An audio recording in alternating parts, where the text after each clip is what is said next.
안녕하세요. 지난 시간까지 시민계급의 성장과 범위 확대에 따른 인권의 변화 양상, 그리고 그 인권의 의미와 속성을 살펴보았습니다. 시민계급의 범위가 확대됨에 따라 인권은 근대의 자유권에서 참정권으로 현대의 사회권과 다양하고 포괄적인 인권 개념으로 발달해 왔음을 기억해 주시기 바랍니다.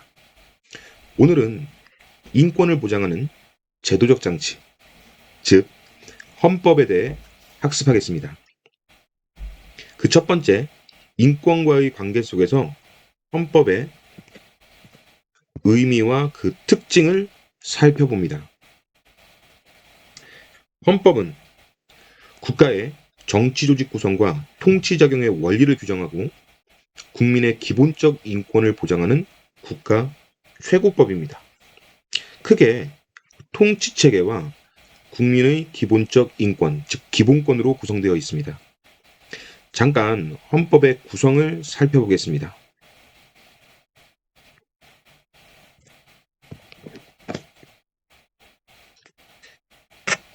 우리 헌법은 전문과 제1장 총강에 헌법의 운영 원리가 나오는데요. 이것은 대한민국이 이루고 싶은 꿈이라고 생각하시면 되겠습니다. 예를 들면 국민주권주의, 권력분립주의, 문화국가주의, 국제평화주의 등등 대한민국이 추구해야 될 이상향을 적어놨다고 보시면 되겠습니다. 제2장에는 국민의 권리와 의무, 즉 기본권이 나오게 됩니다. 그 구체적 권리는 이번 시간에 학습할 것입니다. 제3장부터 나머지는 국회, 정부, 법원, 헌법재판소 등 대한민국의 통치체계, 즉 정부 조직 구성 및 어떻게 작동하는지에 대한 내용입니다. 이 부분은 2학년 정치와 법 교과에서 심화적으로 다루겠습니다. 자, 그림을 봅시다. 법은 상위법부터 하위법까지 단계가 있는데 이 상위법으로 갈수록 국가와 국민이 나아가야 할 방향과 반드시 지켜져야 할 내용을 두루뭉술하게, 즉 하위법에 비해 상대적으로 추상적이며 포괄적이고 일반적인 내용을 다루고 있습니다. 하위법으로 갈수록 수많은 다양한 구체적인 정부 조직의 작용과 국민 행위의 기준을 하나하나 규정하고 있습니다. 국가 최고법인 헌법부터 법률, 명령, 조례, 규칙까지의 단계로 이루어져 있으며 하위법의 내용은 상위법을 위배할 수 없고 위배할 경우 하위법은 효력을 상실하는 상위법 우선의 원칙이 존재합니다.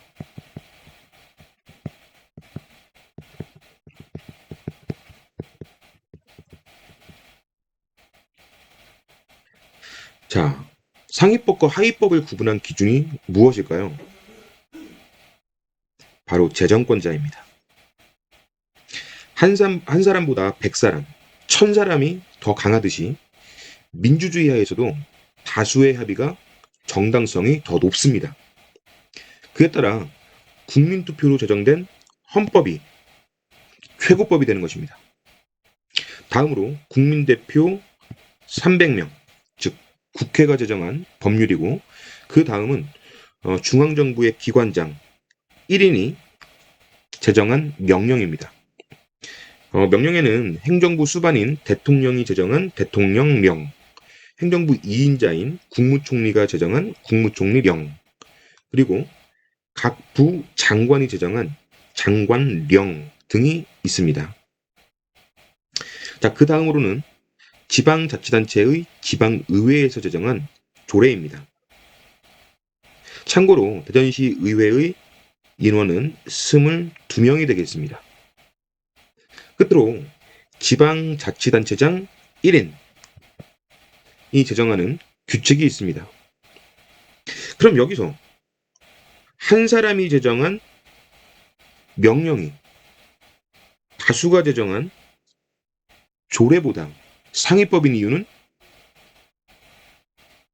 바로 중앙정부의 기관장은 국민, 즉 5천만의 대표이고 지방의회는 지역주민, 즉 대전시민 150만의 대표이기 때문입니다. 또 셋은 중앙정부에 해당하는 것이고요. 요 둘은 지방정부에 해당하는 것이기 때문입니다.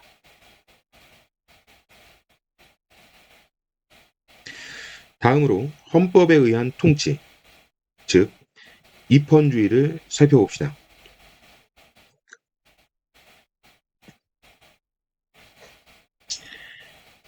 입헌주의란 헌법으로 입법부, 사법부, 행정부 등의 통치기관을 조직하고 국가 권력을 분립, 제한하여 헌법으로 기본권을 보장하는 것입니다.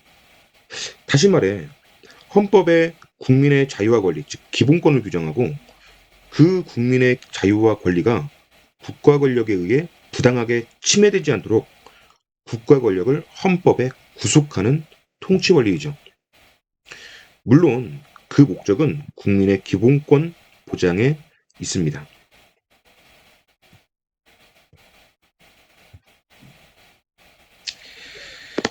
자, 지금부터 우리나라 헌법이 보장하는 기본권을 구체적으로 살펴보도록 하겠습니다. 1차 시대 기본권을 천부인권과 국가 내적 실정권으로 분류해서 공부한 적이 있습니다. 인권은 자연에서 유래한 인권은 자연에서 유래한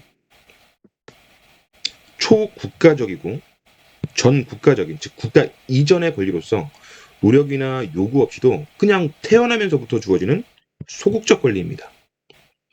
현대국가에서는 천부인권도 법에 명문화시켜 놓았지만 그와 상관없이 다 보장되는 포괄적 권리인 것 아시죠? 이 천부인권에는 인간의 존엄과 같이 행복추구권, 평등권, 자유권 등이 있습니다. 다음으로 국가 내적 실정권입니다. 실정권은 국가가 제정한 법에 근거한 국가 내적 기본권, 즉 국가적 권리로서 자국민만을 대상으로 주어지며 국가에 요구하거나 참여해야 주어지는 적극적 권리인 것입니다. 또한 법에 열거된 것만 보장하는 열거적 권리입니다. 실정법에는 참정권, 청구권, 사회권 등이 있습니다.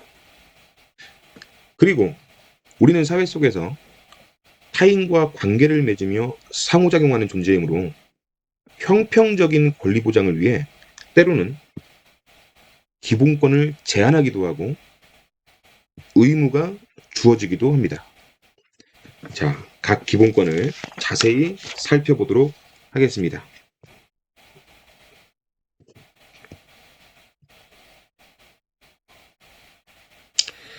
우리 헌법에 명시된 천부인권부터 보도록 하겠습니다. 자, 인간의 존엄과 같이 행복추구권. 제 10조에 명문화되어 있죠. 자, 모든 국민은 인간으로서의 존엄과 가치를 가지며 행복을 추구할 권리를 가진다. 국가는 개인이 가지는 불가침의 기본적 인권, 즉 천부인권적 성격입니다. 이 불가침의 기본적 인권을 확인하고 이를 보장할 의무를 진다.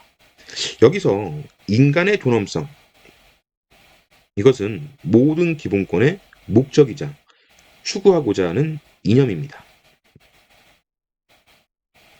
이와 더불어 행복추구권, 행복추구권은 포괄적 기본권으로 수면권, 스포츠권, 조망권, 일조권, 자기결정권, 이외에도 신체 불훼손권, 휴게권 등을 포함합니다. 여러분이 짜장면을 먹을 권리, 진로 방향을 스스로 선택할 권리, 자기 취향에 맞는 이성을 선택할 권리 등은 행복 추구권 중에 자기 결정권에 해당하는 겁니다. 자, 다음은 평등권입니다. 제11조 모든 국민은 법 앞에 평등하다.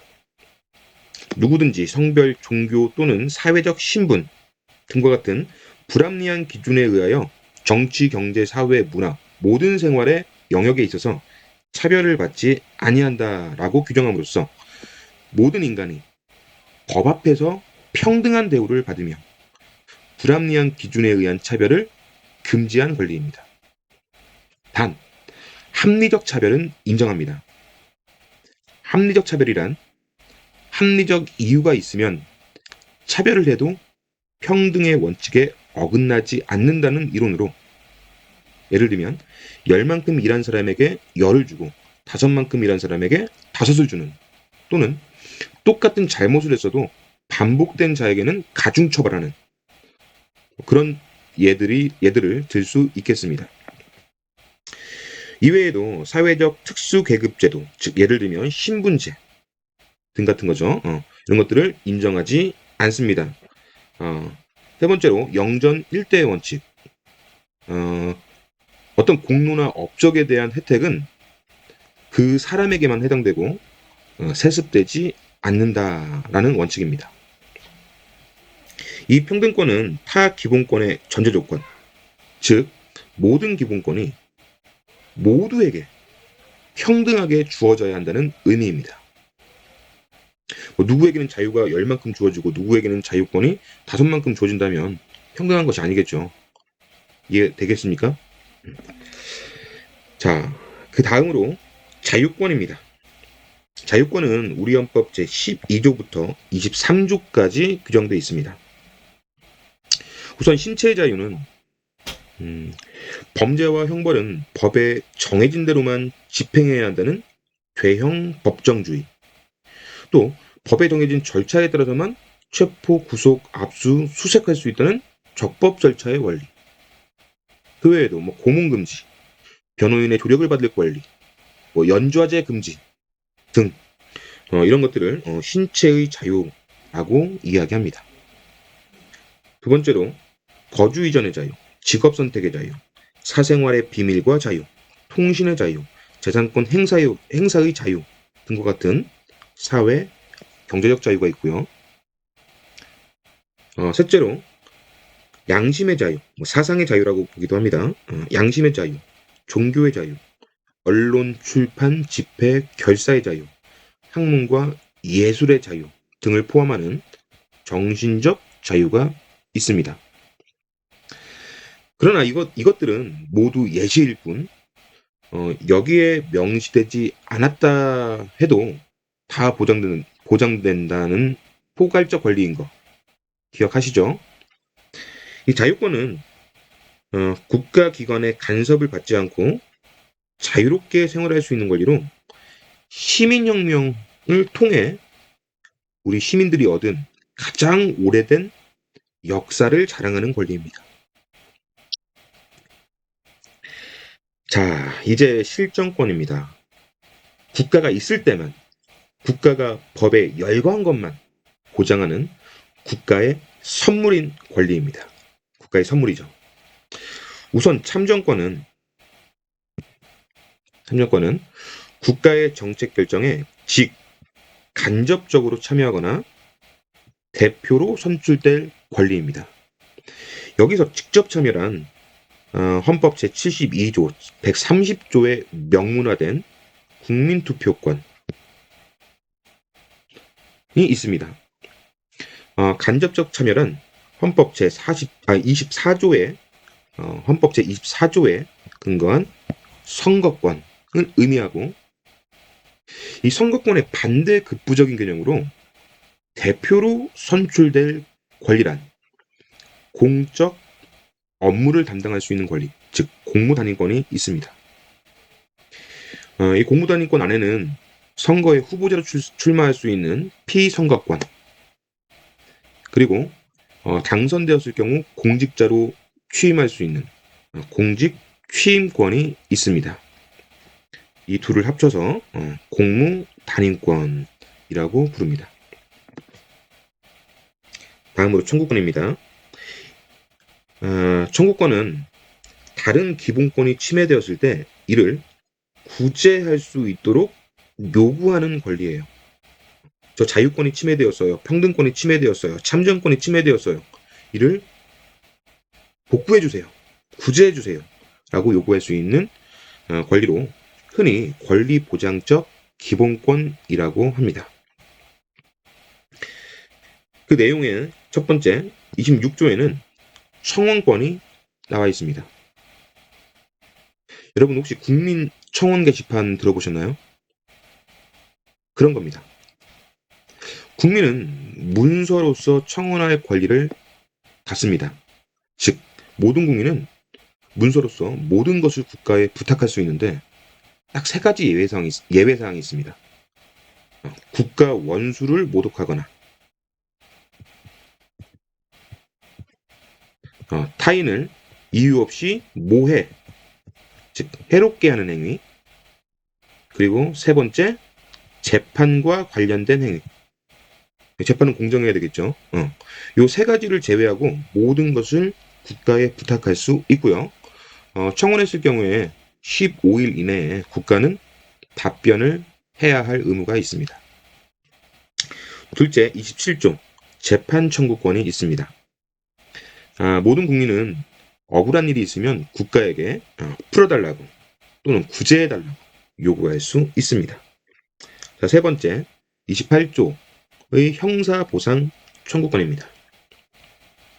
이건 범죄와 관련된 형사 피의자, 재판에 관련된 형사사건에서 형사 피의자, 즉 죄졌다고 의심받는 사람으로 구금되었던 사람이 나중에 죄가 없음이 밝혀져서 불기소, 즉 재판에 넘기지 않았거나 또는 형사 피고란 얘기는 이미 기소된 거죠. 즉 재판에 넘어간 겁니다.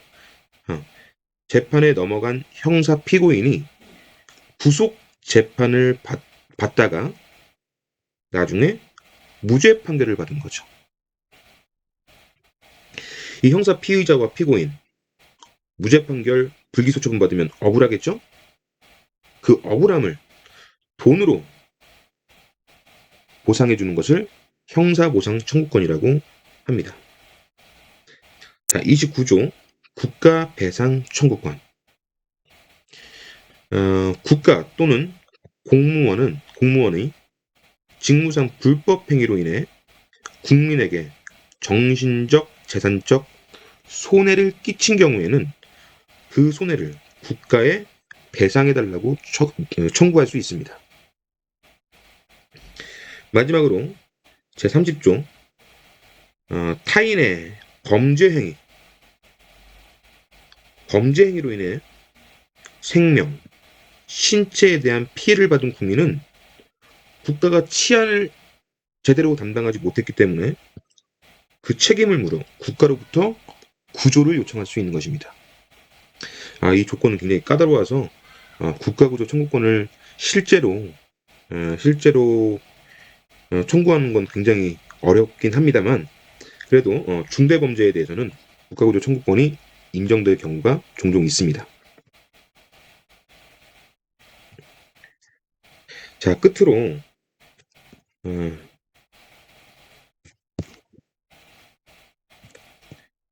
사회권입니다.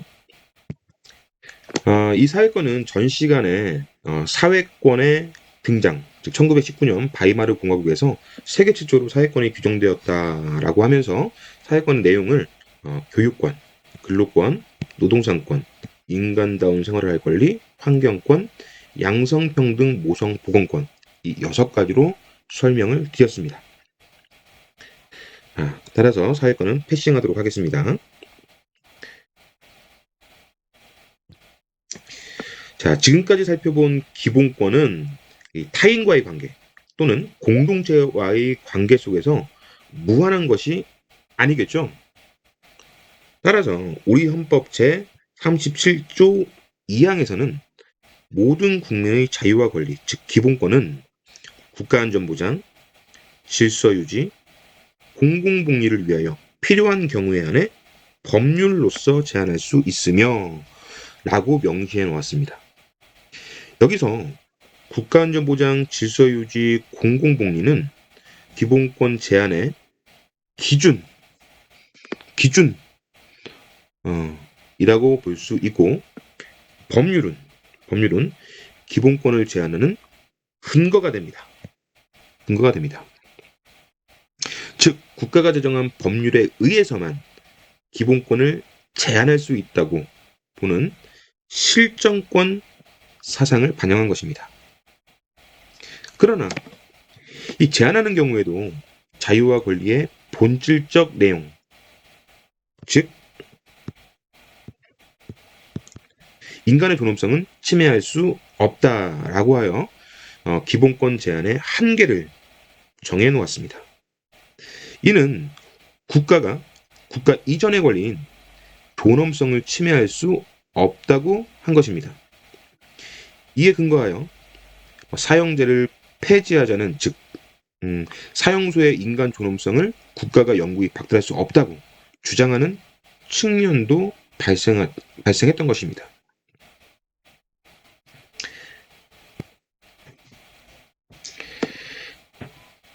자, 지금까지 권리를 공부했으니까 이제는 의무를 살펴보아야 하겠습니다.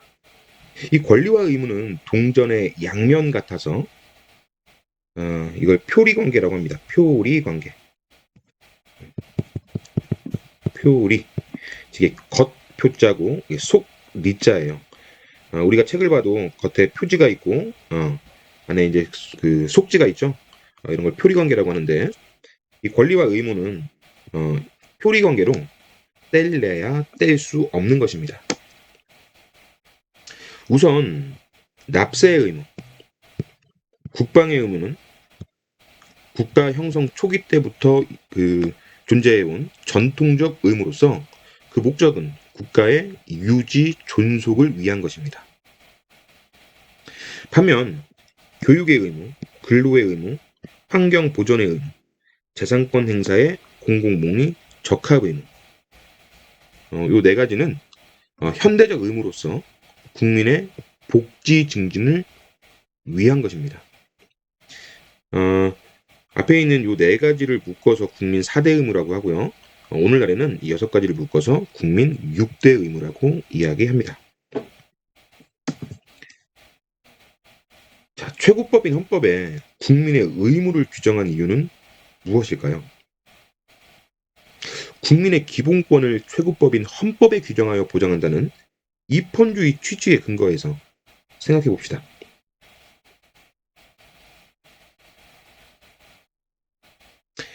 그렇습니다.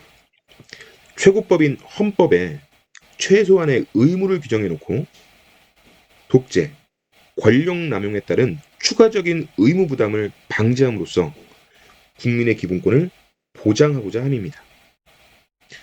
우리 헌법 참으로 자랑스럽습니다.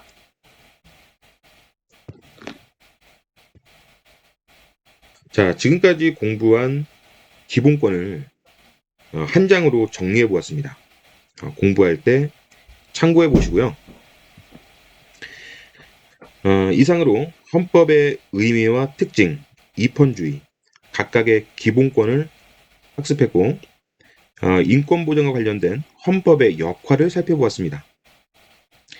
다음 시간에는 기본권 보장 이외에 인권 보장을 위한 제도적 장치, 그리고 준법의식과 시민의 역할에 대해 살펴보겠습니다. 자, 이번 시간 수고 많으셨습니다.